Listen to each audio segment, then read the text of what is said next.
Well, it brings me such joy. At last year's RootsTech, I told the story about one of the sacrifices I made to experiment with family history research.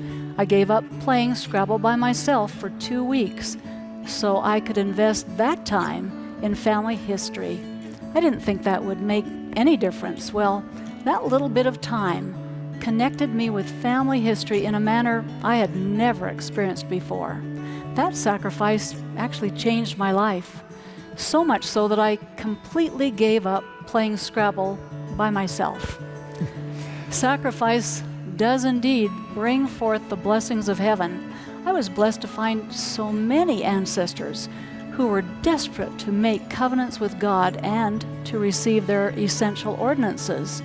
And over time I realized that if I was working on an overwhelming project and I was out of time, out of energy, out of ideas, if I would make a sacrifice of time by finding the ordinance qualifying information for some ancestors, or by going to the temple to be proxy for them, the heavens opened and the energy and ideas started flowing, and somehow I had enough time to meet the deadline.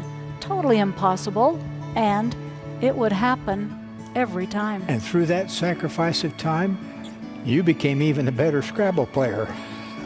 See how God blessed me? As church members, our interest in family history work has been motivated by instruction from the Lord that our ancestors cannot be made perfect without us, and we cannot be made perfect without them. That means we are to be linked together by the sacred sealing ordinances of the temple.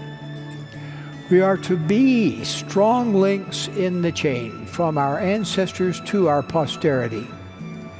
If our collections of stories and photos should ever become an end point in themselves, if we know who our ancestors are and know marvelous things about them, but we leave them stranded on the other side without their ordinances, such diversion will not be of any help to our ancestors who remain confined in their spirit prison.